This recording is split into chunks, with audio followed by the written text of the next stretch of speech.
హరే కృష్ణ. ఈరోజు మనము శ్రీల ప్రభుపాదుల వారి లీలామృతం 11వ భాగాన్ని తెలుసుకోబోతున్నాము. మొదట ప్రార్థన చేసుకుందాము. ఓం అజ్ఞానతిమిరాంధస్య జ్ఞానాంజనశలాకయ చక్షురున్మీలితం ఏన తస్మై శ్రీ గురవే నమః. నమో ఓం విష్ణుపాదాయ కృష్ణప్రష్టాయ భూతలే శ్రీమతే భక్తి వేదాంత స్వామిన్యితి నామినే. నమస్తే సరస్వతీ దేవే గౌరవాణి ప్రచారిణే నిర్విశేష శూన్యవాది పాశ్చాత్య దేశతారిణే. జయ శ్రీ కృష్ణ చైతన్య ప్రభు నిత్యానంద శ్రీ అద్వైత గదాధర శ్రీవాసాది గౌర భక్త బృంద. హరే కృష్ణ కృష్ణ కృష్ణ హరే హరే, హరే రామ రామ రామ హరే హరే. హరే కృష్ణ. ఈరోజు మనము ప్రభుపాదుల వారి లీలామృతంలో 11వ భాగంలో ప్రభుపాదుల వారి గురించి తెలుసుకోబోతున్నాం. అది మనము లాస్ట్ 10వ భాగంలో ఏం తెలుసుకున్నాము? ప్రభుపాదుల వారు భారతదేశంలో శ్రీమతి ఇందిరాగాంధీ ప్రైమ్ మినిస్టర్ ఆమెను కలుసుకున్నారు. చాలా విజయోత్సాహంతో వచ్చి మళ్ళీ శిష్యులను కలుసుకొని అక్కడ జరిగిన విషయాలన్నీ కూడా ప్రభుపాదుల వారు తెలియజేశారనమాట. ఇక అదే సంవత్సరం 1975లో అక్టోబర్ నెల, ఇందిరాగాంధీ ఆమెను కలుసుకోవడం ఆగస్టులో, ఇప్పుడు 1975 అక్టోబర్ మంత్లో ప్రభుపాదుల వారు మోరిషస్ అనే ఆ ప్రాంతానికి వెళ్ళడం జరిగింది. అక్కడ కూడా మోరిషస్కి ఎందుకు వెళ్ళారు? అక్కడ కూడా ప్రభుపాదుల వారు ప్రధానమంత్రిని, మోరిషస్ ప్రధానమంత్రిని కలుసుకోవడానికి వెళ్ళారనమాట. అక్కడ ప్రధానమంత్రిని కలుసుకున్నారు. తర్వాత ఆ యొక్క ప్రధానమంత్రి ప్రభుపాదుల వారిని, వారి యొక్క శిష్యులను అక్కడే కొన్ని రోజులు ఉండడానికి చెప్పడం వలన వారికి ప్రత్యేకంగా ఒక కారును ఇచ్చి తర్వాత ఒక డ్రైవర్ను కూడా అప్పగించారనమాట. ఎన్ని రోజులు ఉంటే అన్ని రోజులు యూజ్ చేసుకునే విధంగా అనమాట. ఆ విధంగా చేసిన తర్వాత ప్రభుపాదుల వారు ఒకరోజు అక్కడ చుట్టుపక్కల ప్రాంతాలు, పల్లె ప్రాంతాలు అనమాట, ఆ ప్రాంతాలన్నీ కూడా చూడాలి అనుకుని కారులో బయలుదేరారు. మొదట ప్రభుపాదుల వారు వారి శిష్యులు సముద్ర తీరానికి వెళ్ళారనమాట. సముద్ర తీరంలో కొద్దిసేపు ఉండిన తర్వాత అక్కడ చుట్టుపక్కల ఉన్నటువంటి పల్లె వాతావరణము, అక్కడ చెరుకు తోటలు, వాటిని అన్నింటిని కూడా చూశారు. తర్వాత ప్రభుపాదుల వారు ప్రయాణం అవుతూ ఉన్నారు. ప్రభుపాదుల వారు ఎప్పుడు కూడా శిష్యులతో ఉంటే ఏదో ఒక గత స్మృతులను గుర్తు చేసుకుంటూ చెప్తూ ఉంటారు. అలాగా మాట్లాడుకుంటూ వస్తూ ఉన్న సమయంలో ప్రభుపాదుల వారు ఆ యొక్క కారు ఎదురుగా ఒక వేను చాలా విపరీతమైన వేగంతో వస్తూ ఉండడము ప్రభుపాదుల వారు ఊహించారు. మొదటగానే చూడగలిగారు. వెంటనే ఆయన చాలా ఏజ్డ్ కదా ప్రభుపాదుల వారు, ఇంకా అంత వేగంతో వస్తే తప్పకుండా ఢీ కొడుతుంది.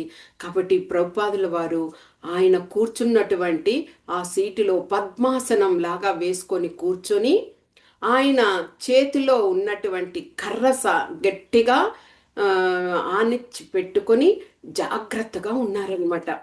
కానీ ఏమి జరగకూడదో అదే జరిగింది. ఆ వ్యాను చాలా స్పీడ్గా వచ్చి ఆ యొక్క కారుని తాకడం జరిగింది. వెంటనే కుదుపులతో అటు ఇటు పడబోయారు. పక్కనే ప్రభుపాదుల వారి శిష్యులైనటువంటి బ్రహ్మానంద ఉన్నారనమాట. ఆ ప్రభుజీ వెంటనే ప్రభుపాదుల వారిని గట్టిగా పట్టుకున్నారు. అయినప్పటికీ ప్రభుపాదుల వారి యొక్క కాలికి గాయమయ్యి రక్తం వస్తున్నది. వెంటనే బ్రహ్మానంద ప్రభుజీ బయటకు వచ్చి కారు డ్రైవరు అతను ఎవరైనా సహాయం చేస్తారేమో అని ఆ యొక్క రోడ్డులో చూశారు. చాలా మంది ప్రభుపాదుల వారు అని తెలిసేసరికి చాలా మంది అక్కడ, ఇక ప్రభుపాదుల వారు దేశవ్యాప్తంగా పేరు తెలిసిన వ్యక్తి కదా, ప్రభుపాదుల వారు ఇస్కాన్ తరపున వచ్చారు అని తెలిసేసరికి అక్కడ వెళ్ళే వారందరూ కూడా పరిగెట్టుకుంటూ వచ్చారు. వచ్చి తర్వాత ప్రభుపాదుల వారిని ఒక కారులో కూర్చొండబెట్టుకొని ఆ యొక్క మోరిషస్ ఉన్న ఆ ఇస్కాన్ మందిరానికి చేరుకున్నారు. ప్రభుపాదుల వారు చాలా సీరియస్గా ఉన్నారు.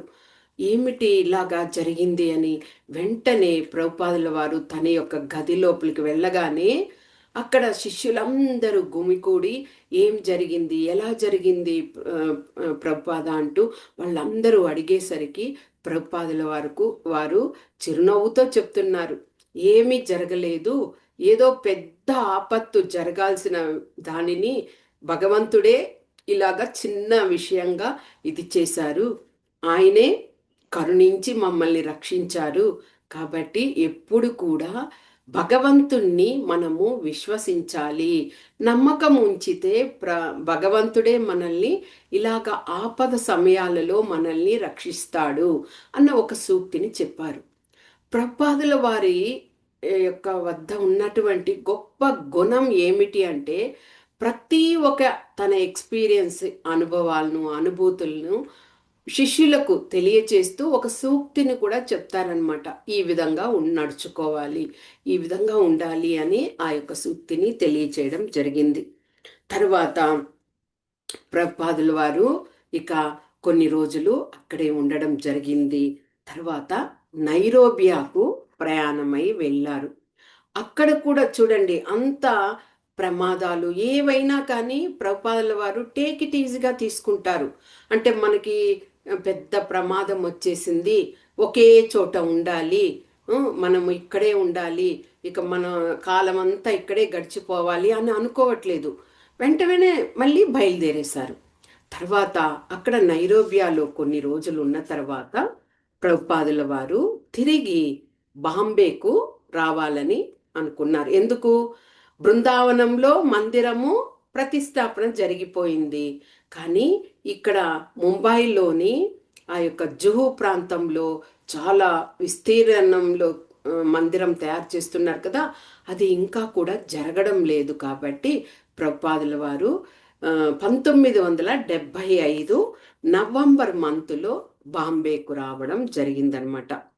అక్కడ ఆ మందిరం యొక్క నిర్వాహం అంతా కూడా గిరిరాజ ప్రభుజీ చూసుకుంటున్నారు. ఇక ప్రభుపాదుల వారు అక్కడికి వచ్చిన తర్వాత అక్కడ అతి పెద్ద భవనం కదా, చాలా పనులు జరుగుతూనే ఉన్నాయి, కానీ ఆలస్యం అవుతూనే ఉందన్నమాట. ప్రభుపాదుల వారికి చాలా చింతగా ఉంది. బృందావన మందిరానికి కూడా ఎంతో కష్టపడ్డారు కదా ప్రభుపాదుల వారు దాన్ని ముగించాలని. మొదట కృష్ణాష్టమికి ప్రతిష్టాపన చెయ్యాలి అనుకున్నారు. తర్వాత నెక్స్ట్ ఇయర్ శ్రీరామనవమికి కుదిరింది. ఆ విధంగా ఈ భవనాన్ని కూడా తాను ఉన్నప్పుడే దీనిని కూడా ప్రతిష్టాపన చెయ్యాలి అని ప్రభుపాదుల వారి కోరిక. ఇక ప్రభుపాదుల వారు ఇలాగా నిదానంగా మందిరం యొక్క కార్యక్రమాలు జరుగుతున్నాయి అని కొంతమంది ఇంజనీర్లను పిలిపించి వారి యొక్క సలహాలు తీసుకున్నారనమాట. వాళ్ళు చెప్పారు, ముంబైలోని పెద్ద భవన నిర్మాణ సంస్థ ఒకటి ఉన్నది, దాని పేరు ఈసీసీ కంపెనీ. ఆ కంపెనీకి కానీ మీరు ఈ యొక్క మందిరాన్ని హ్యాండ్ ఓవర్ చేస్తే వాళ్ళు త్వరితగతిన మీకు అదే అన్నీ కూడా ముగించి ఇస్తారు అని వాళ్ళు చెప్పడం జరిగింది. ఇక ప్రభుపాదులు నిర్ణయించుకున్నారు. అలాగే ఆ యొక్క ఈసీసీ కంపెనీ వారికి హ్యాండ్ ఓవర్ చేయడం జరిగింది. ప్రభుపాదుల వారు కూడా కొన్ని రోజులు అక్కడే ఉండాలి అని నిర్ణయించుకొని భాగవతం ఆ యొక్క భాష్యంని రాయడము మొదలుపెట్టారనమాట. తర్వాత 1976 అంటే 75 నవంబర్లో ప్రభుపాదుల వారు ముంబైలో ఉన్నారు. 1976 మే మంత్ ప్రభుపాదుల వారు హవాయ్ అనే ప్రాంతానికి, ఇది యుఎస్లో ఒక స్టేట్ అనమాట, హవాయ్ అనే ప్రాంతము, ఆ ప్రాంతానికి ప్రభుపాదుల వారు బయలుదేరి వెళ్ళారు. అక్కడ వెళ్ళాక అక్కడ మందిరంలో ప్రభుపాదుల వారు ఉంటూ చక్కగా ప్రతిరోజు అక్కడ ఉన్నటువంటి శిష్యులందరికీ కూడా మంగళహారతుల్లో ఏ విధంగా చేయడం నేర్పించడము, భగవద్గీత యథాతథంని వారి అందరికీ కూడా తెలియచేయడము, ఆ విధంగా చేస్తూ ఉన్నారనమాట. ఇక ప్రభుపాదుల వారు అక్కడ హవాయ్ ఆ యొక్క ప్రాంతంలో 8వ స్కందం భాగవతము 8వ స్కందంకి ఆయన భాష్యాన్ని వ్రాయడం మొదలుపెట్టారనమాట ఆ ప్రదేశంలో. ఇక ప్రభుపాదుల వారు ఆ భాగవతము భాష్యాలన్నీ వ్రాస్తారు కదా, అవన్నీ కూడా అందరి హృదయాలకు హత్తుకునే విధంగా ఉంటది. అంటే ఎవ్వరు చదివినా కానీ పెద్ద పండితులు వారే చదివితేనే అర్థమవుతుంది అని కాదు. ఎలాంటి వారైనా చదువుకోగలిగితే అర్థమయ్యే విధంగా సరళ రూపంలో ప్రభుపాదుల వారు రాస్తారు. ఎందుకు అంటే ప్రభుపాదుల వారు ప్రామాణిక గురువు కాబట్టి ఆయన ఏది వ్రాసినా కానీ బలమైన నిర్దేశంగా ఆయన వ్రాస్తారనమాట. ఆ విధంగా వ్రాయడము జరిగింది. తర్వాత ప్రభుపాదుల వారు అక్కడ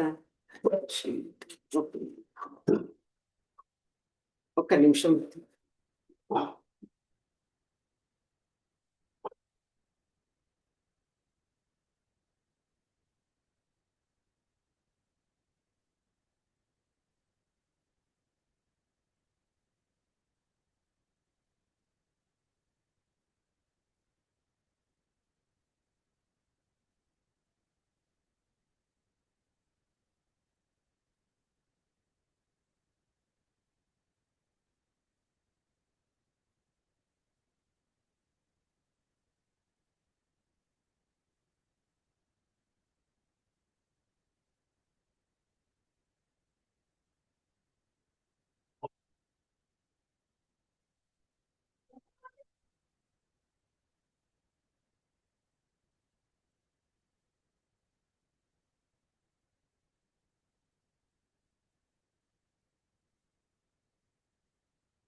హరే కృష్ణ.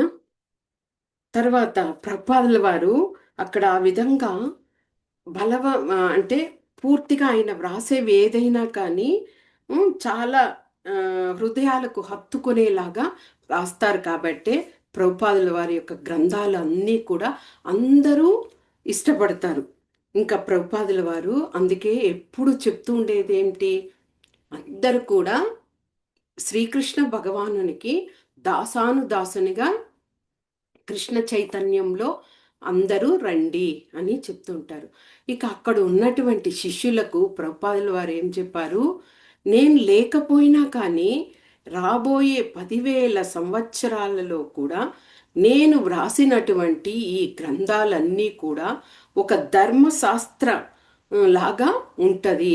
మనకి ఎలాగ కోర్టులకి న్యాయం కోసం వెళ్తాము అలాగా, కానీ మనం ఇలాంటి ఈ భాగవతం గ్రంథాలు ప్రభుపాద వారు రాసినటువంటి పుస్తకాలు వాటిలో చదివితేనే చాలు మన జీవితాల్లో మనము ఎలాగ ఎదుర్కోవాలి, ఎలాంటి సమస్యల నుంచి మనం బయటపడవచ్చు, అలాగ అన్ని విషయాలు కూడా అంత చక్కగా ఒక న్యాయశాస్త్రం లాగా పొందుపరచబడి ఉంటాయి కొన్ని ప్రభుపాదుల వారు రాసినటువంటి పుస్తకాలు. కాబట్టి అక్కడ ఉన్నటువంటి శిష్యులందరికీ కూడా ప్రభుపాదుల వారు అదే తెలియచేస్తూ ఉండేవారనమాట. తర్వాత ప్రభుపాదుల వారికి మనసు మళ్ళీ న్యూయార్క్ వెళ్ళాలని అనిపించింది. ఎందుకు అంటే ప్రభుపాదుల వారికి న్యూయార్క్ అంటే అది ఆయన స్వగృహంలో ఉన్నట్టుగా ఫీల్ అవుతారు. ఫస్ట్ న్యూయార్క్కే కదా ఆయన వెళ్ళారు. కాబట్టి అదే సంవత్సరం 1976లో జూలై మంతు ప్రభుపాదుల వారు న్యూయార్క్కి బయలుదేరి వెళ్ళారనమాట. ఇక అక్కడికి వెళ్ళినప్పుడు ఆ యొక్క ఎయిర్పోర్ట్లో అందరూ శిష్యులందరూ కూడా ప్రభుపాదుల వారిని చూసి చాలా ఆనందపడ్డారు. ఎందుకంటే మళ్ళీ మళ్ళీ ప్రభుపాదుల వారు అక్కడికి రావాలని వారు ఎప్పుడు కోరుకుంటుంటారు. కాబట్టి ప్రభుపాదుల వారిని చూసేసరికి అందరూ కీర్తనలతో తర్వాత కరతాళ ధ్వనులు చేస్తూ మృదంగాన్ని వాయిస్తూ హరే కృష్ణ నామాన్ని చెప్తూ ప్రభుపాదుల వారిని ఆహ్వానించారనమాట. ఇక ప్రభుపాదుల వారు కూడా ఆ శిష్యులందరినీ చూసేసరికి అలాగే గత స్మృతులు అలాగే ఆయన గుర్తు తెచ్చుకుంటూ ఆయన కారులో ప్రయాణం అవుతూ వారికి అందరికీ కూడా అన్ని విషయాలను తెలియచేస్తూ వస్తున్నారు. ఏమిటి అక్కడ ఉన్నటువంటి కారులో ఉన్న వారికి చెప్తున్నారు, నేను 1965 సెప్టెంబర్ మంత్లో ఈ న్యూయార్క్కి వచ్చాను.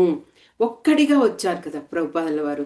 అలాగ వచ్చి 1967 జూలై వరకు అక్కడే ఉండిపోయారు. 65లో వచ్చి 67 వరకు ప్రభుపాదుల వారు అక్కడే ఉన్నారు.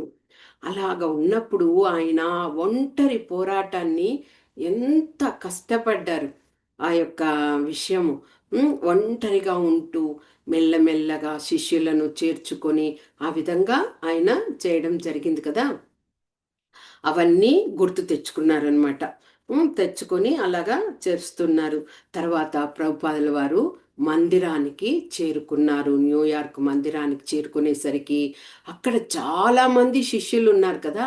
వారందరూ కూడా ప్రభుపాదుల వారిని చూసేసరికి వారికి కళ్ళ వెంబడి అలాగే నీరు ఇదవుతున్నది. ఎందుకంటే మళ్ళీ చూడగలుగుతామా? ఎందుకంటే ప్రభుపాదుల వారు ప్రపంచమంతా తిరుగుతూ ఉంటారు కాబట్టి ఒకే ప్లేస్లో అక్కడే ఉండాలని చెప్పడానికి లేదు. ఆయన యొక్క ధర్మము అన్ని చోట్ల వెళ్ళి కృష్ణ భగవాన్ యొక్క ప్రచారం చెయ్యాలి. కాబట్టి శిష్యులందరూ చాలా సంతోషపడిపోయారనమాట. వెంటనే ప్రభుపాదుల వారిని వ్యాసాసనం మీద కూర్చోబెట్టారు. ప్రభుపాదుల వారి పరిస్థితి కూడా అలాగే ఉంది. అందులో కూర్చున్నప్పుడు ఆయనకు మాటలు రావడం లేదు, కళ్ళు చెమ్మగిల్లుతున్నాయి. ఇలాంటి శిష్యులను చూడడము, తర్వాత వారి యొక్క ప్రేమ మనకి ఆ వీడియోలోనే చూడండి. ప్రతి ఒక్కరి ఫేస్లో అంత చిరునవ్వు చిందిస్తున్నారు. ప్రభుపాదుల వారు అలాగే ఉన్నారు, వాళ్ళ శిష్యులందరూ కూడా ఎంత ఆనందాన్ని అనుభవిస్తున్నారు అక్కడ. ఆ విధంగా వారందరూ అయ్యేసరికి ప్రభుపాదుల వారికి నోట మాట రాలేదు. కొద్దిసేపు అలాగే ఉండి తరువాత పలుకుతున్నారు. ఏం చెప్తున్నారు? నేను ఈ విధంగా న్యూయార్క్కు వచ్చి ఇక్కడ ఒక మందిరాన్ని స్థాపిస్తానని కలలో కూడా అనుకోలేదు. ఎందుకంటే నాకు ఇక్కడ రావడంకే వచ్చేసరికి నాకే నిలువ నీడలేదు. అలాంటి పరిస్థితిలో ఒక మందిరాన్ని నేను కట్టగలుగుతానా అని నాకు సందేహం అనిపించింది. కానీ ఆ భగవంతుణ్ణి విశ్వాసం వలన, ఆయన్ని నమ్ముకుండడం వలన అన్ని దారి అంతా ఆయనే చూపించారు. ఆ దారిలో నేను నడుస్తూ నేను శిష్యులను అందరినీ చేర్చుకొని ఈ విధంగా ఈ మార్గంలో ప్రయాణించాను అని ప్రభుపాదుల వారు కన్నులు చెమ్మగిల్లుతూ ఉండగా ఆ విధంగా శిష్యుల వద్ద పలికారట. తర్వాత శిష్యులందరూ కూడా ఆనందపడిపోయి ఇక న్యూయార్క్లో రథోత్సవము, శ్రీ జగన్నాథుడు, బలరాముడు, సుభద్రమయ్య వాళ్ళంతా ఉంచి రథోత్సవము బాగా గొప్ప ఉత్సవం లాగా చెయ్యాలి, ప్రభుపాదుల వారు ఉన్నారు కాబట్టి అని వాళ్ళు ప్రభుపాదుల వారితో చెప్పడం జరిగింది. ప్రభుపాదుల వారు కూడా ఒప్పుకున్నారట. ఇక ఆ రథోత్సవంలో ప్రభుపాదుల వారు పాల్గొన్నారు. ఆ రథం నడిచేంత దూరం కూడా ప్రభుపాదుల వారు ఎంతో ఉత్సాహంగా ఉంటూ శిష్యులకు ఉత్సాహాన్ని ఇస్తూ ఆనందంతో ఆ రథోత్సవాన్ని రథంతో పాటు బయలుదేరారట. అందరూ అక్కడ ఉన్నటువంటి వారు గుంపులు గుంపులుగా ప్రభుపాదుల వారిని కలవడానికి వస్తున్నారు. చాలా రోజుల తర్వాత ప్రభుపాదుల వారిని చూశారు కదా, కాబట్టి అందరూ వచ్చి ప్రభుపాదుల వారిని చూసి ఆనందంతో వెళ్తున్నారట. ఆ యొక్క సన్నివేశాలు అక్కడ అన్నింటినీ కూడా మరుసటి రోజు పత్రికలలో, టీవీ న్యూస్లలో అన్నీ కూడా వచ్చాయి. అప్పుడు ప్రభుపాదుల వారు చెప్పారు శిష్యులతో, మీరు ఈ యొక్క ఫోటోలను వీటిని అన్నింటినీ కూడా ఇండియాకి పంపించండి. ముఖ్యంగా ప్రధానమంత్రి శ్రీమతి ఇందిరాగాంధీ గారికి పంపండి, ఆమె చాలా సంతోషపడతారు. ఆమె పర్మిషన్ ఇచ్చారు కదా, విదేశీయులు కూడా మన ఇండియాలో వచ్చే విధంగా ఉండవచ్చు అని కూడా ఆమె అనుమతి ఇచ్చారు. కాబట్టి ఆమెకు తెలియచేయండి అంటూ ప్రభుపాదుల వారు చెప్పడం జరిగింది. ఇక ప్రభుపాదుల వారికి కాస్త ఆరోగ్యం క్షీణించిందనమాట. అలాగా అంటే ఆయన అంత ఉత్సాహంగా పాల్గొంటారు, ఆరోగ్యం క్షీణిస్తుంది, రాత్రికి కాస్త కష్టపడతారు, మరుసటి రోజు మళ్ళీ నార్మల్గా అయిపోతారు. ఆయనకు ఆ శక్తి ఎలాగా అనేది చాలా ఆశ్చర్యము. డాక్టర్లకు కూడా చెప్పలేని పరిస్థితి అనమాట. అలాగా హెల్త్ అలాగుండి మరుసటి రోజు నార్మల్గా అయిపోతారు.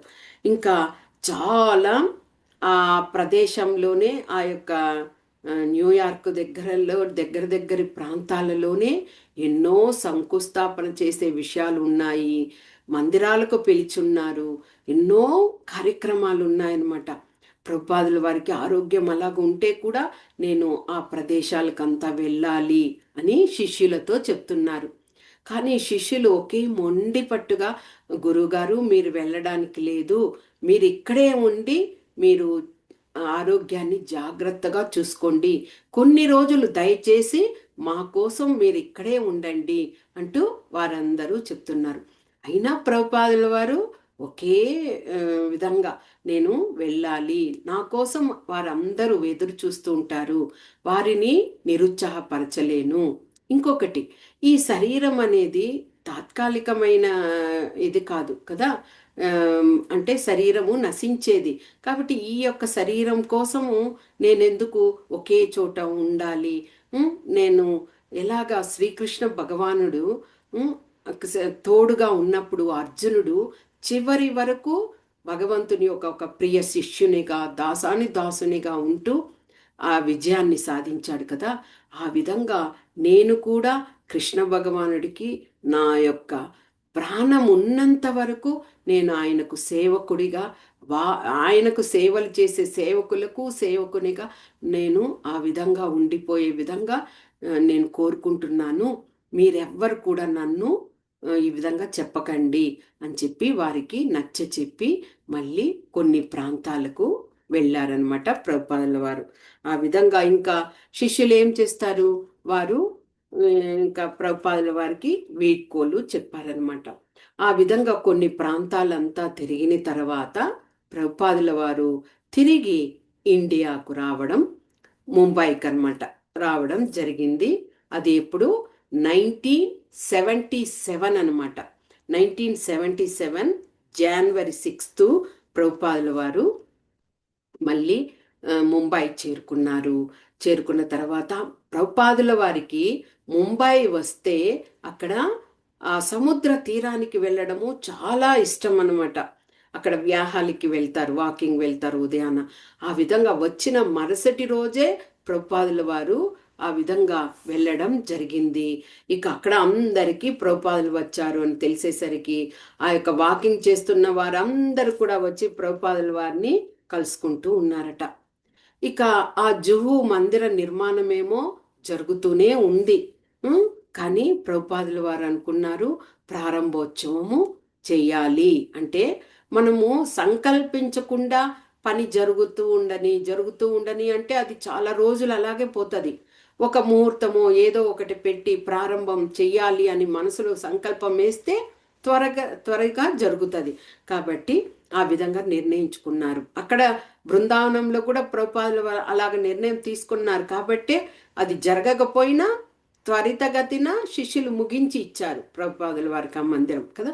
అదేవిధంగా ఇక్కడ చెప్పేసరికి అక్కడ ముంబైలో ఆ యొక్క కార్యక్రమాలన్నీ చూసుకుంటున్న సురభి ప్రభు చెప్పారు, కొన్ని రోజులు సమయం కావాలి గురువుగారు అని చెప్పడం జరిగిందనమాట. అప్పుడు ప్రభుపాదుల వారు చెప్పారు, 1971లో ఆ యొక్క మందిరం యొక్క స్థలాన్ని కొనుగోలు చేశారు శ్రీఎన్ అనే వ్యక్తి ద్వారా. ఆ కొనుగోలు చేసినప్పటి నుంచి మందిరం ఆరంభం అవుతున్నది, ఇక ముగిపోతున్న సమయం వరకు ఏదో ఒక ఆపద వస్తూనే ఉన్నది. శిష్యులు కష్టాలు పడుతున్నారు, ఏదో ఒక సమస్య ఇదవుతూనే ఉన్నది అంటూ ప్రభుపాదుల వారు వారి యొక్క శిష్యులకి చెప్తున్నారనమాట. మొత్తానికి ఒక రోజుకి 200 మంది కూలీలు పనిచేస్తున్నారు. ఆ యొక్క మందిరం ఒక గృహం అంటే అయిపోతుంది ఒక సంవత్సరమో 6 నెలల్లో, కానీ అన్ని ఎకరాల స్థలంలో ఒక మందిరం కట్టడము అంటే చాలా రోజులే పడుతుంది. ఆ విధంగా అంతమంది పనిచేస్తూ ఉంటే కూడా అంత ఇంజనీర్లు, అంత శిష్యులు అందరూ సహాయ సహకార్యాలు ఇస్తూ ఉంటే కూడా ఆ మందిరము ఇంకా జరుగుతూనే ఉన్నది. అదే ప్రభుపాదుల వారు తలుచుకుంటూ ఆల్రెడీ ఆ యొక్క మందిరము స్థాపనకు ముందే రాధా రాస్ బిహారీ విగ్రహాలను తీసుకొచ్చి ప్రభుపాదుల వారు ఒక హాల్లోనే ఉంచేశారు కదా. అక్కడ ఆయన వాగ్దానం కూడా చేశారు, కృష్ణ కొన్ని రోజులు అడ్జస్ట్ చేసుకో, మా శిష్యులు ఏ విధంగా నీకు పూజలు చేస్తే ఆ విధంగా చేసుకో, నీకు పాలరాతితో చక్కని మందిరాన్ని ఏర్పాటు చేసి నేను మిమ్మల్ని ప్రతిష్టాపన చేస్తాను అని వాగ్దానం చేసున్నారు. అదేవిధంగా ఆ యొక్క హాల్ వద్దకు వెళ్ళి ఆ విగ్రహాలను చూస్తూ ప్రభుపాదుల వారు ప్రణమిల్లి, కృష్ణ ఇక నేను చేసినటువంటి వాగ్దానము ముగియపోతున్నది, నీకు చక్కగా ఈ యొక్క ప్రతిష్టాపన చేస్తాను అంటూ ప్రభుపాదుల వారు అక్కడ తెలియచేయడం జరిగిందనమాట. తర్వాత ఆ జుహు ప్రాంతంలో అంటే ప్రభుపాదుల వారికి ఏమిటంటే అప్పటికే ప్రభుపాదుల వారికి 81 ఇయర్స్ అనమాట. 81 ఇయర్స్లో ఆయన ఇంత కష్టాన్ని అంతా కూడా ఎదుర్కొంటున్నారు. అంటే ఎప్పుడు ఎలాగో చెప్పలేం కదా. కాబట్టి ప్రభుపాదుల వారు నాలో ప్రాణం ఉన్నప్పుడే ఈ యొక్క జుహు మందిరాన్ని ప్రారంభోత్సవం చేసేవాలి, ప్రతిష్టాపన చెయ్యాలి అంటూ ఆయన కోరుకుంటూ ఉన్నారనమాట. అది అయ్యాక అక్కడ ఈ విధంగా జరగాలి, తొందరగా మీరు చెయ్యాలి అంటూ అక్కడ చేయడము జరిగిందనమాట. ఇంకా తర్వాత ప్రభుపాదుల వారు లాస్ ఏంజల్స్ అక్కడికి వెళ్ళడానికి నిర్ణయం తీసుకున్నారు. లాస్ ఏంజల్స్కి బయలుదేరాలని అనుకుంటున్నారు. కానీ అక్కడి నుంచే లాస్ ఏంజల్స్ నుంచే ఆయన చూడండి, ఆయన కోరుకుంటున్నారు, కానీ అక్కడి నుంచే శిష్యుడు రామేశ్వర ప్రభు అనే శిష్యుడు ఇక్కడికి ముంబైకి రావడం జరిగిందనమాట. ప్రభుపాదుల వారికి చాలా ఆశ్చర్యం వేసింది ఆ యొక్క శిష్యుణ్ణి చూసేసరికి. ఎందుకు అంటే ఆ యొక్క రామేశ్వర ప్రభువు చాలా నిష్ణాతుడు. ప్రభుపాదుల వారు ఏ విధంగా చెప్తే ఆ విధంగా అన్నింటినీ కూడా అనుసరించేవారనమాట. ప్రచార విషయాలు కానీ, పుస్తకాలు గ్రంథాలను అన్నింటినీ పబ్లిష్ చేసి వాటినంతా విక్రయించి ఆ ధనాన్ని మందిరాలకు ఏర్పాటుకు ఇవ్వడం కానీ, ఆ విధంగా చాలా గొప్ప ఇదనమాట ఆ రామేశ్వర ప్రభు. ఆయన్ని చూసేసరికి ప్రభుపాదుల వారికి చాలా ఆనందం వేసింది. తర్వాత మాట్లాడుకున్నారు. తర్వాత ఆ యొక్క లాస్ ఏంజల్స్లో విషయాలు ఏమిటి అని ప్రభుపాదుల వారు రామేశ్వర ప్రభువుని అడిగారనమాట. అప్పుడు రామేశ్వర ప్రభు కొద్దిగా దిగాలుతో బాధతో, గురువుగారు అక్కడ కొంతమంది వ్యతిరేకులు భక్తులందరినీ కూడా చాలా కష్టపెడుతున్నారు, ఆ భక్తులందరినీ కూడా నిర్బంధిస్తున్నారు, తమ మతంలోకి చేరమని చాలా నిర్బంధించి కొడుతున్నారు కొంతమందిని అని ప్రభుపాదుల వారికి చెప్పారనమాట. ఆ విషయాలన్నీ ప్రభుపాదుల వారు అప్పటికప్పుడు వింటూనే ఉన్నారు. కానీ ఏం చేయగలుగుతాము, అక్కడ వారి మత ఇది ఎక్కువగా ఉన్నది కాబట్టి ఏం చేయలేము. అన్నీ కూడా భగవంతుని యొక్క భారంగానే ప్రభుపాదుల వారు చెప్తున్నారనమాట. ఇక ప్రభుపాదుల వారు అలాగా రామేశ్వర ప్రభు దిగాలుగా ఉండేసరికి తన గత స్మృతులు తెలియచేస్తూ చెప్తున్నారు. 1969లో నేను లాస్ ఏంజల్స్లో ఉన్నప్పుడు ఆ యొక్క మందిరం ఏర్పాటు చేశారు కదా, ఆ మందిరానికి ఎంతో మంది జనాలు గుంపులు గుంపులుగా వచ్చేవారనమాట. అలాగ వస్తూ ఉన్నప్పుడు వీళ్ళంతా ఈ వ్యతిరేక దిశలో ఉండేవాళ్ళు వాళ్ళంతా నిలిపివేసి ఆ మందిరాలకు ఎందుకు వెళ్తారు అని చెప్పి ఇటువైపుకు మా వైపుకు రండి అని వాళ్ళందరినీ కూడా అడిగేవారు. మనము మందిరాల కోసమై కార్లు వాటిని అన్నింటినీ కొనుగోలు చేశాము, అప్పుడు కూడా వాళ్ళు చాలా అసూయపడ్డారు. అలాగా అసూయపడుతున్నారు కదా అని నేను వెళ్ళి వాళ్ళను ఎంతో రిక్వెస్ట్ చేశాను, మీరు కూడా ఇలాగ మందిరాలకు రండి, మీరు వచ్చి భగవంతుణ్ణి దర్శించండి అని కోరాను. అయినా వారెవ్వరు కూడా రావడానికి సంసిద్ధత చూపలేదు. నేను కూడా వారిని బలవంతం చేయలేదు. కాబట్టి రామేశ్వర, నువ్వు ఎలాంటి దిగులు పెట్టుకోవద్దు, అన్నీ కృష్ణ భగవానుడే చూసుకుంటారు అంటూ భగవంతుని మీద భారం వేసిన విషయంగానే శిష్యులకి ఎప్పుడు కూడా ప్రభుపాదుల వారు నేర్పిస్తూ ఉంటారనమాట. అది తర్వాత 1977లో ఫిబ్రవరి ఆ మంత్ ప్రభుపాదుల వారు మాయాపూర్కు రావడానికి నిర్ణయించారు.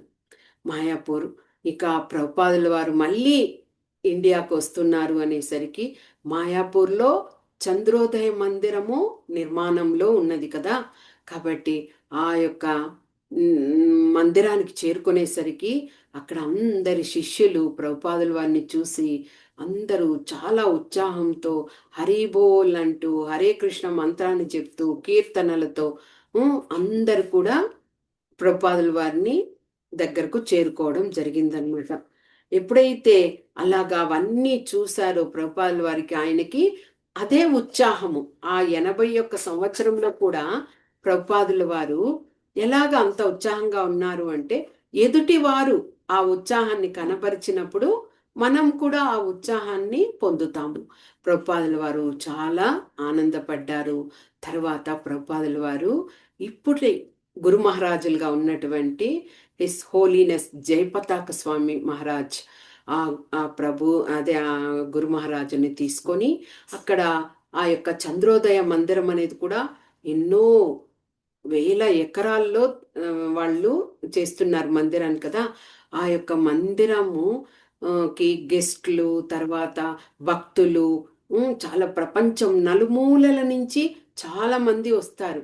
కాబట్టి అతిథి భవనాలు, కొత్త కొత్త భవనాలన్నీ ఏర్పాట్లు చేస్తున్నారు. కాబట్టి ప్రభుపాదుల వారు గురు మహారాజ్ జయపతాక స్వామి వారితో వెళ్ళి వాటిని అన్నింటినీ సందర్శించి వచ్చారట.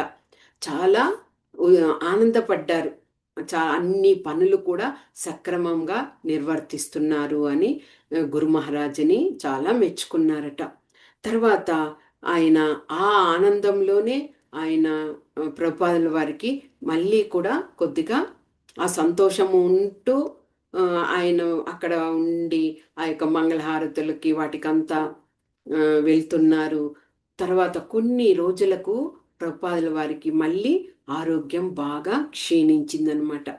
అంటే గమనించండి, సాధారణ మనలాంటి మనుషులు ఒకసారి ఆరోగ్యం బాగలేకపోతే మళ్ళీ కోలుకోవడం అనేది ఎన్నో రోజులు పడుతుంది కదా. ఒక హార్ట్ పేషెంటే ఉన్నారనుకోండి, వాళ్ళకి ఆరోగ్యం బాగలేదంటే వాళ్ళు కోలుకోవడం అనేది ఎన్నో సంవత్సరాలు పడుతుంది. కానీ ప్రభుపాదుల వారు అలాగ కాదు. ఆయనకు ఆరోగ్యం బాగలేకుండా అవుతుంది, మరుసటి రోజు బాగైపోతారు కదా, ఆ విధంగా. కాబట్టి అప్పుడు ప్రభుపాదుల వారికి ఆరోగ్యం అలాగా అయ్యేసరికి చాలా అందరు కూడా బాధపడుతున్నారు శిష్యులంతా. అప్పుడు ప్రభుపాదుల వారు ఆ శిష్యులకు చెప్తున్నారు, ఈ యొక్క ఆరోగ్యము అనేదంతా కూడా ఆధ్యాత్మికమైన విషయాలే, అన్నీ కూడా ఆ భగవంతుని యొక్క నియంత్రణలో ఉన్నది, అన్నీ ఆయన చూసుకుంటారు, మనకి ఈ శరీరంతో మనకు సంబంధమే లేదు అన్న విధంగా శిష్యులకు అక్కడ కూడా ఒక సూక్తిని తెలియచేశారు. ప్రభుపాదుల వారు మరణం కూడా ఎలాగ పొందాలి, మరణ సమయంలో ఎలాంటి భయం లేకుండా ఎలాగ ఉండాలి అన్నది కూడా చివరి దశలో తెలియచేశారు శిష్యులకు. అంతటి గొప్ప మనస్సు కలిగినటువంటి వారే ప్రభుపాదుల వారు. ఆయన తర్వాత మాయాపూర్కు వచ్చి కొన్ని రోజులు అలాగా అస్వస్థతతో ఉంటూ కూడా కొన్ని రోజులు బాగా నయమయ్యాక ప్రభుపాదుల వారు నవద్వీపు ధామానికి వెళ్ళారనమాట. నవద్వీప ధామము చైతన్య మహాప్రభువుల వారి యొక్క ఆవిర్భవించిన ప్రదేశాలు, చాలామంది ఆచార్యులు ఉన్నటువంటి ప్రదేశాలు అవన్నీ ఉన్నాయి కదా. ఆ నవద్వీప ధామానికి చేరుకున్నారు. ప్రభుపాదుల వారు ఎప్పుడు కూడా నడుస్తూ ఉంటే ఆయన నడక చాలా వేగంగా ఉంటుంది. శిష్యులు యంగ్గా ఉన్న వాళ్ళైతే కూడా వాళ్ళు పరిగెట్టాలి ప్రభుపాదుల వారితో, అంత వడివడిగా నడుస్తారు. ఆ విధంగా ఆయన నడవడంలో కానీ స్టెప్స్ ఎక్కుతున్నా కానీ తొందరగా చేరుకునేవారు. అలాగ ప్రభుపాదుల వారు ఆ యొక్క మెట్ల నుంచి దిగుతూ ఉన్నప్పుడు కొద్దిగా ఆయన తడబాటు అయ్యి జారి పడిపోయే విధంగా ఉన్నారట. అదే సమయంలో అక్కడ ప్రభుపాదుల వారి పక్కనే ఉన్నటువంటి ప్రభుపాదుల వారి పక్కన హరిదాస, ఆ హరి సౌరి అనే ఆ ప్రభుజీ వెంటనే ప్రభుపాదుల వారిని గట్టిగా పట్టుకునేశారట.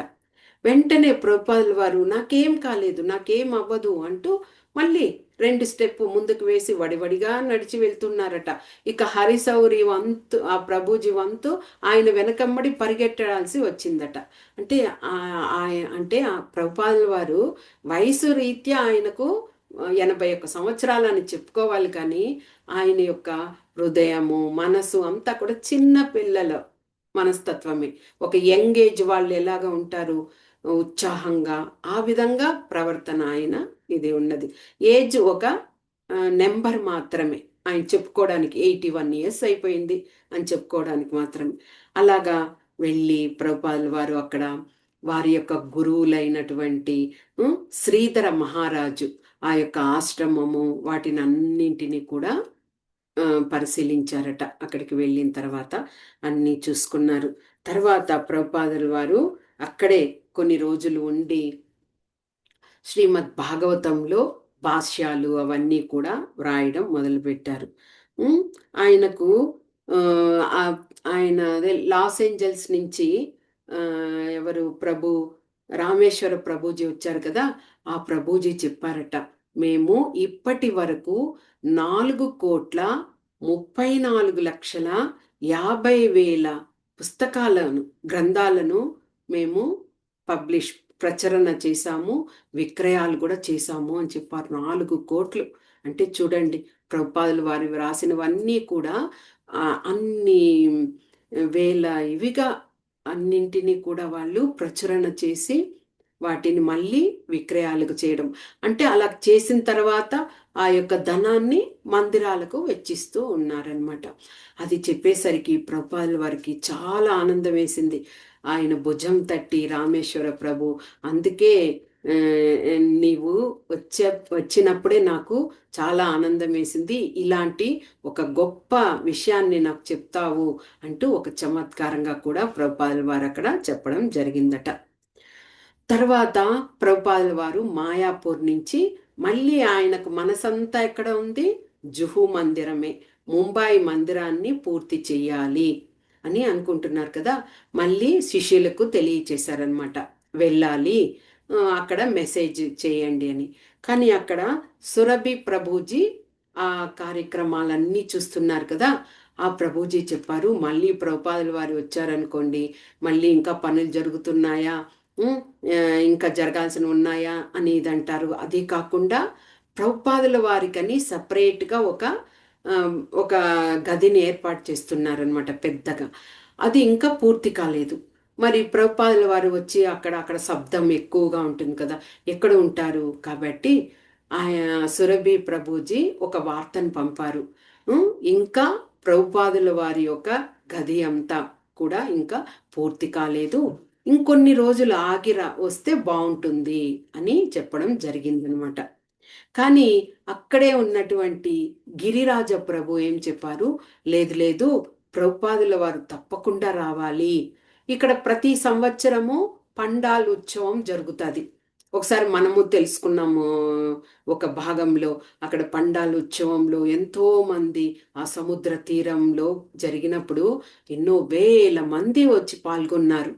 ఆ విధంగా పండాల్ ఉత్సవం ఉంది కాబట్టి ప్రభుపాదుల వారు తప్పకుండా రావాలి అంటూ వార్తను పంపడం జరిగింది. ఇక ప్రభుపాదుల వారు ఆగుతారా పండాల్ ఉత్సవం అనేసరికి ఇక ప్రభుపాదుల వారు బయలుదేరారనమాట. అలాగ బయలుదేరే సమయానికే ప్రభుపాదుల వారికి ఆరోగ్యము చాలా క్షీణించి ఉన్నది, చాలా నీరసంగా ఉన్నారు. ప్రభుపాదుల వారు ముంబైలోని ఎయిర్పోర్ట్లో దిగి ఆయన స్టెప్స్ దిగుతూ ఉంటే కూడా దిగలేకపోయారట. అంత బలహీనంగా ఆయన ఆరోగ్య పరిస్థితి ఉంది. అయినా శిష్యులందరూ దగ్గరికి వచ్చేసరికి చిరునవ్వుతో వారిని అందరినీ పలకరిస్తున్నారట. అంటే తన దేహానికి వచ్చిన ఏ జబ్బు కానీ ఏదైనా కానీ అది భగవంతుడే చూసుకుంటారు అన్న ఆ యొక్క స్థిరమైన ఇది ప్రభుపాదుల వారిది. ఇక ప్రభుపాదుల వారు అక్కడికి రావడం జరిగింది. నిర్మాణ పనులు చాలా త్వరితగతిన జరుగుతున్నాయి. అయినా కానీ ప్రభుపాదులు వారు నిర్ణయించుకున్నారు, కొన్ని రోజులు నేను ఇక్కడే ఉండాలి అని నిర్ణయించుకున్నారనమాట. తర్వాత ప్రభుపాదుల వారి శిష్యులు ప్రభుపాదుల వారి యొక్క గదిని చూపించారు. ఆ గదిలో చాలా పెద్దగా విశాలంగా ఉందన్నమాట ఆ గది.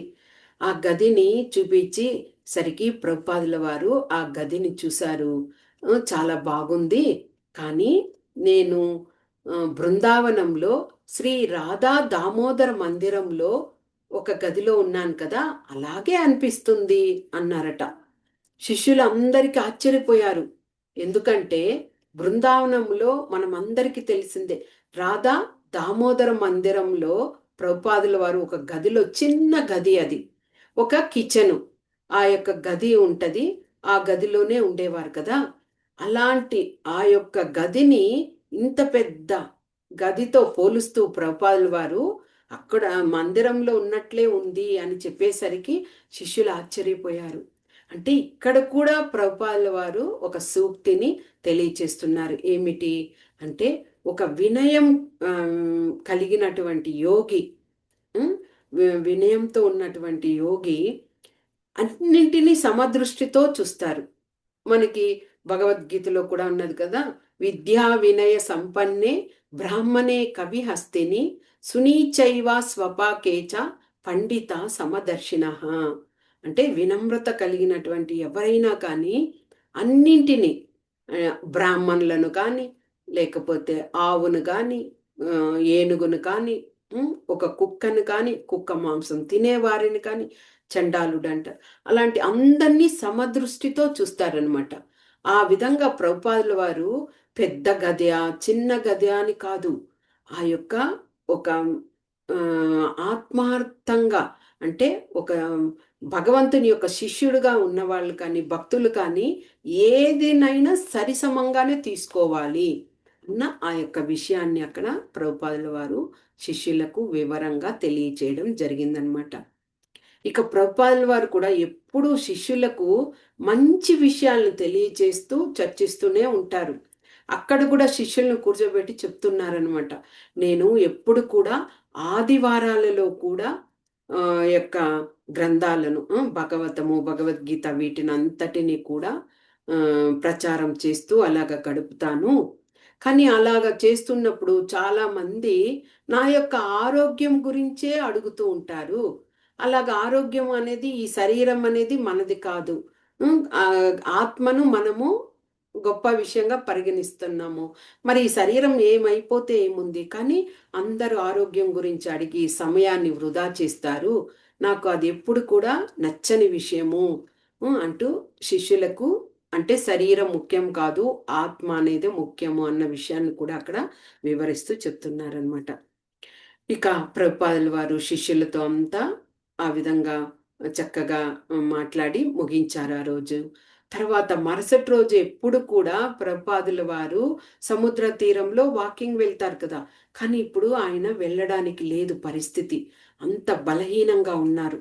కాబట్టి ప్రభుపాదుల వారు ఏం నిర్ణయం తీసుకున్నారంటే, ఇక్కడే ఉండి ఏదైనా క్లాసులు తీద్దాం, ప్రచారం చేద్దాము అంటే, ఆ భవన నిర్మాణము శబ్దము, ఆ శబ్దానికి ఆయనకు వాయిస్ కూడా అంతగా ఇదిగా అవ్వడం లేదు ఇప్పుడు ప్రభుపాదుల వారికి.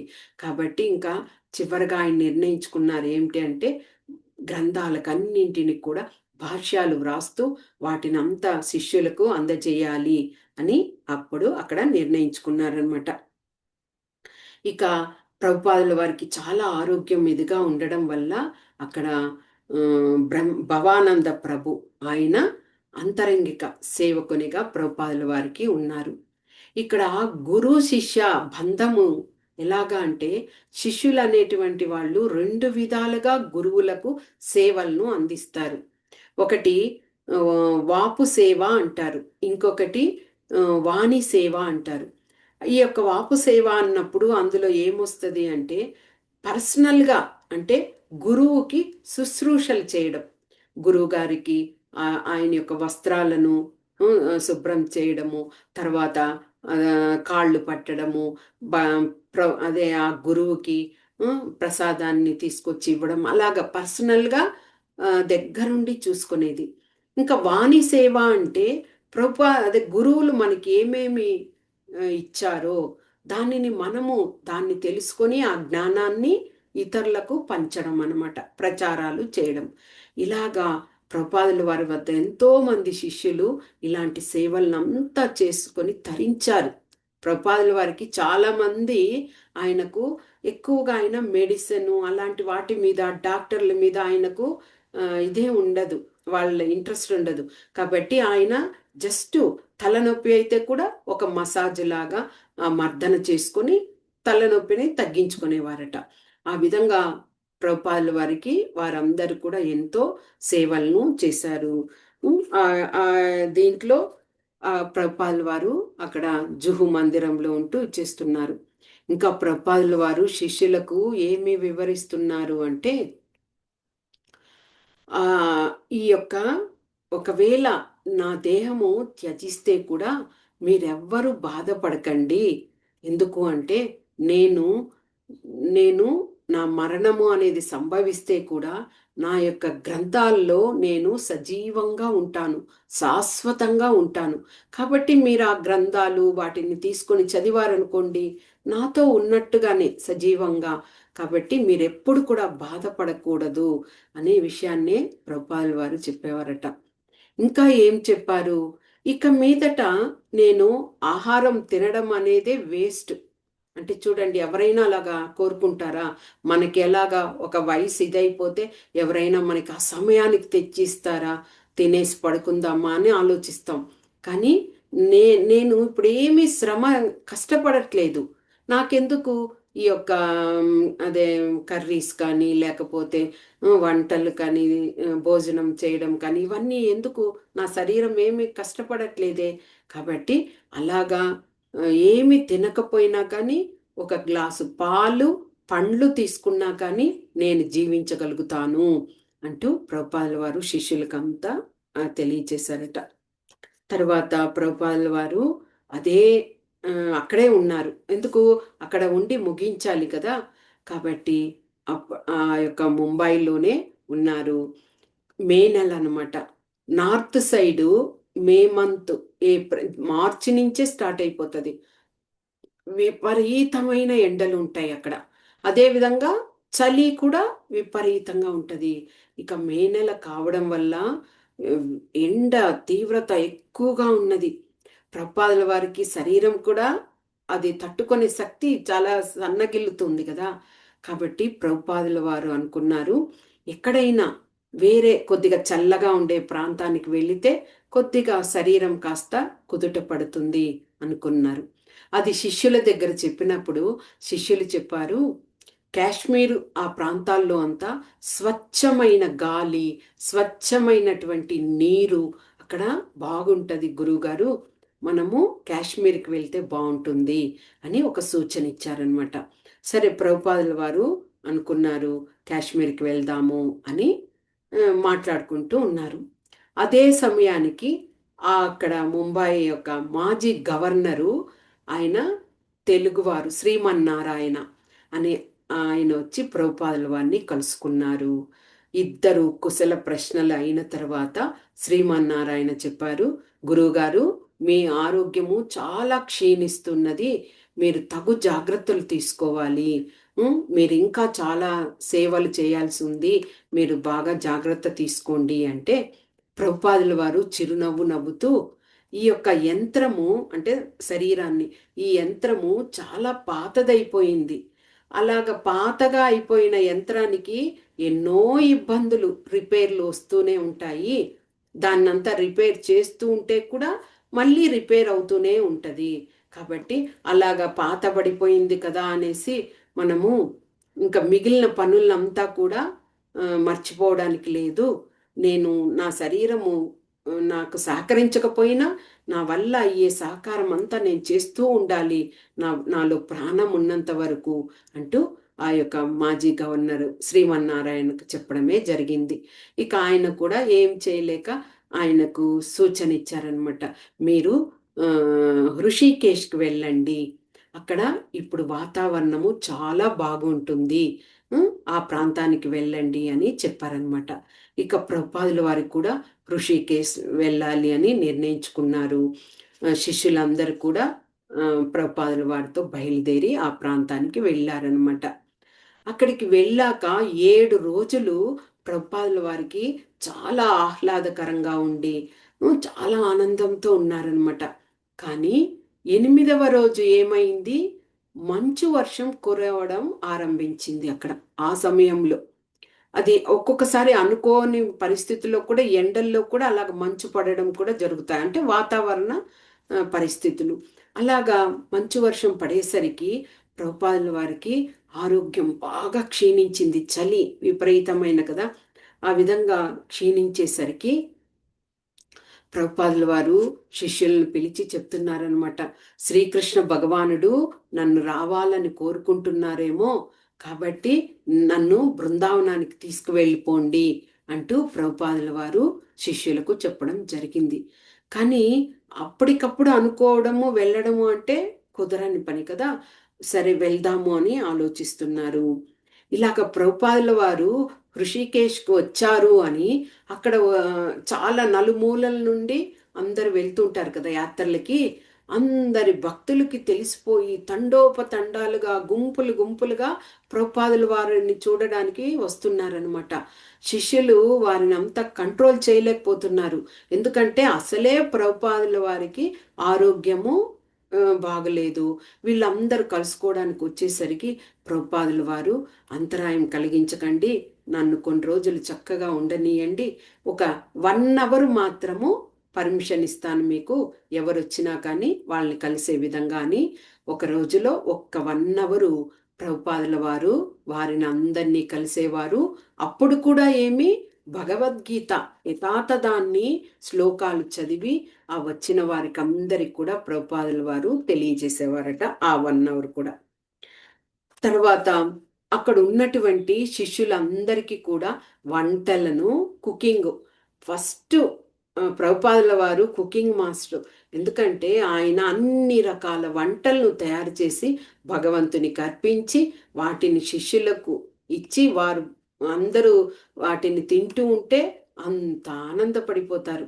ఆ విధంగా అక్కడ ఉన్న శిష్యులందరికీ కూడా ఆ యొక్క వంటలను నేర్పిస్తూ ఒక అంత ఆరోగ్యం బాగలేకపోయినా ప్రభుపాదుల వారు ఒక చమత్కారంగా ఒక కథను శిష్యులకు చెప్పారట. ఒక రాజు ఉండేవారట. ఆ రాజు ఒకరోజు దండోరా వేయించారట. ఏమని అంటే, ఎవరెవరైతే మన రాజ్యంలో బద్ధకస్తులుగా ఉంటారు కదా, అలాంటి వారిని అందరినీ కూడా ధర్మశాలకు రమ్మని చెప్పండి, అక్కడ ఉచిత భోజన ఏర్పాట్లను చేస్తాము అని చెప్పండి అని దండోరా వేయించారు మంత్రికి చెప్పి. మంత్రి అదే విధంగా దండోరా వేయించారట. ఇక ఆ ధర్మశాలలో చూస్తే గుంపులు గుంపులుగా జనాలు అందరూ వచ్చి చేరుతున్నారట. మహారాజు అనుకున్నారు, అంటే మన రాజ్యంలో ఇంతటి సోమరితనంతో ఇంత బద్ధకస్తులు ఉన్నారా అనుకుని ఆశ్చర్యపోతున్నారట. వెంటనే మంత్రికి ఏం చెప్పారు, అక్కడ అందరు చేరారు కదా, ఆ యొక్క గదికి ధర్మశాలకు నిప్పును పెట్టండి అన్నారట. ఎప్పుడైతే ఆ సైనికులు నిప్పు పెట్టారో అక్కడ ఉన్నటువంటి ఆ వ్యక్తులందరూ పడి లేచి తమను తామును రక్షించుకోవడానికి అందరూ బయటపడిపోయారట.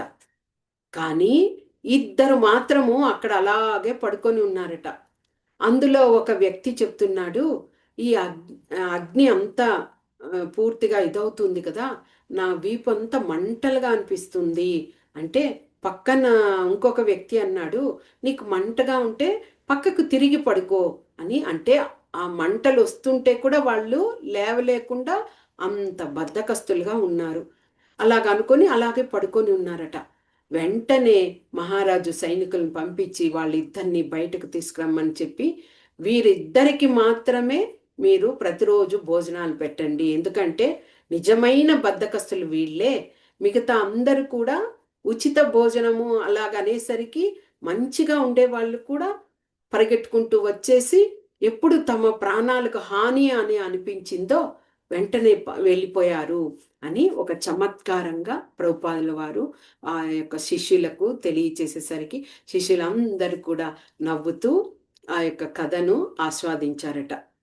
ఇక ఋషికేశ్లో అలాగే మంచు తుఫాను కొనసాగుతూనే ఉన్నది. ఎక్కువగా మంచు తుఫాను పడడం వల్ల ఏమవుతుంది, విద్యుత్ శక్తి కరెంటును తీసేస్తారు. ఎందుకంటే చాలా ప్రమాదాలు జరుగుతాయని. అలాగ అయ్యేసరికి ఇక అన్ని గదులన్నీ బంధించి ఉండడము, బయటేమో చల్లదనం ఉంటే కూడా ఒక ఇదైపోతుంది. అంటే శ్వాస సంబంధమైన ప్రాబ్లం అవుతుంది, అన్నీ బంధించేసి ఒకే చోట ఉండడము అలాగా. ప్రభుపాదుల వారికి చాలా కష్టతరంగా అనిపించిందనమాట.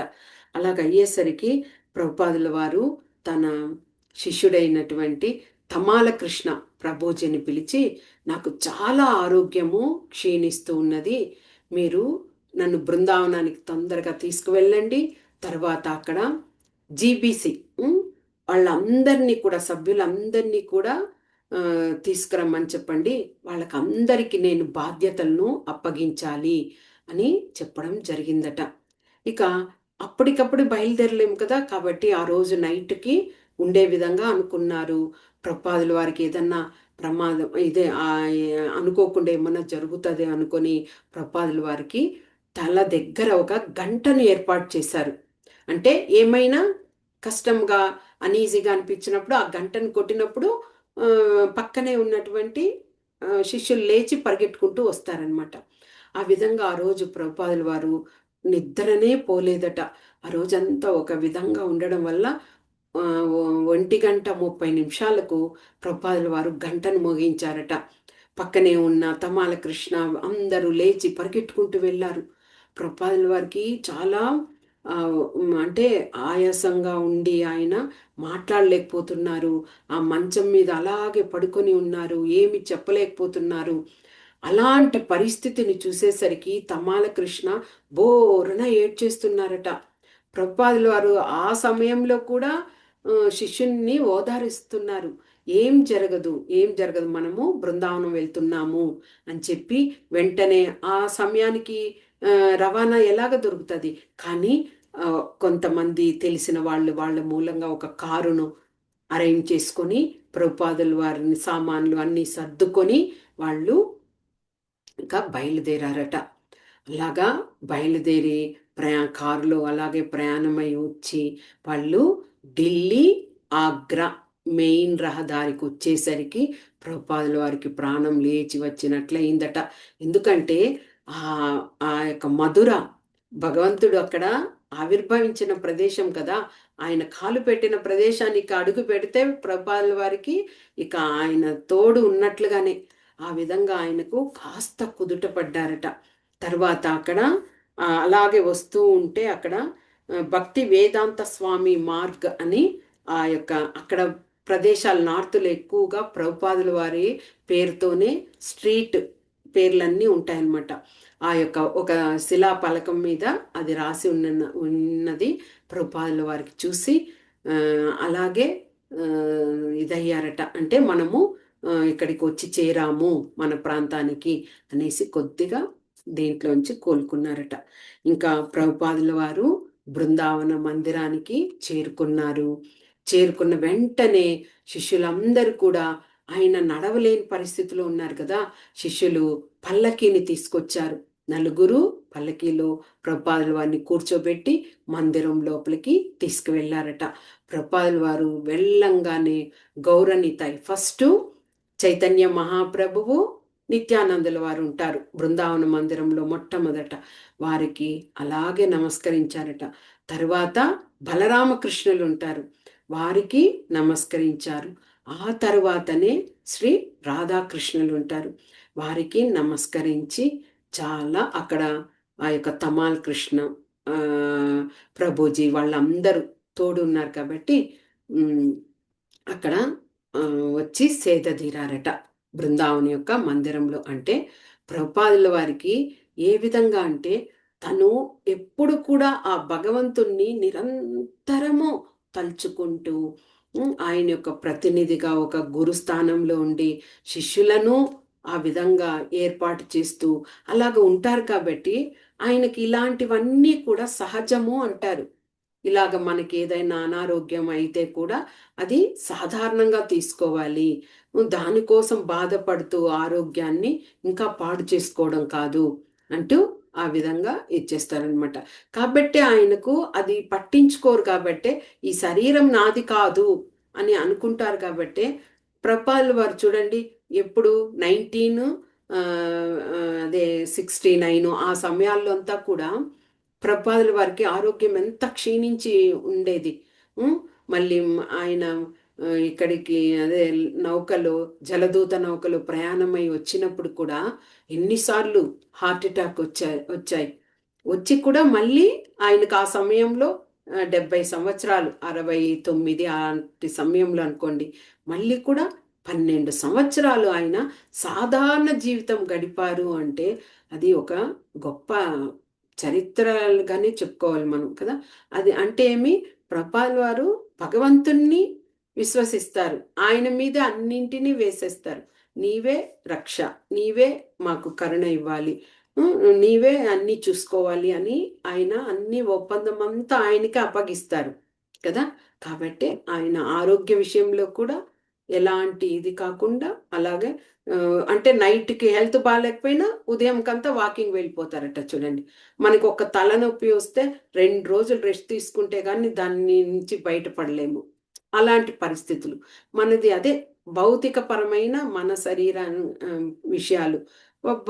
ప్రభుపాదుల వారు ఆధ్యాత్మికతో నిండినటువంటి ఆ యొక్క భావం ఆయన తీసుకుంటారు కాబట్టి అన్నింటినీ ఈజీగా తీసుకొని ఆయన ఇదవుతారు అనమాట. ఓకే, ఈ యొక్క భాగం 11వ భాగంలో ప్రభుపాదుల వారు ఎలాగంతా కూడా మందిరాల స్థాపనకు కానీ ఆయన చేసిన కృషి కానీ అనారోగ్యం సరిగా లేకపోయినా దాన్ని ఏ విధంగా ధీటుగా నెగ్గుకొని రావాలన్నది శిష్యులకు సూక్తిగా తెలియచేయడము అలాంటి విషయాలన్నీ కూడా తెలుసుకున్నాం.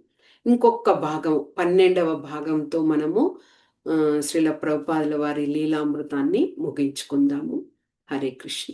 వాంఛా కల్పతరుభ్యశ్చ కృపా సింధుభ్య ఏవ చ పతితానాం పావనేభ్యో వైష్ణవేభ్యో నమో నమః. హరే కృష్ణ.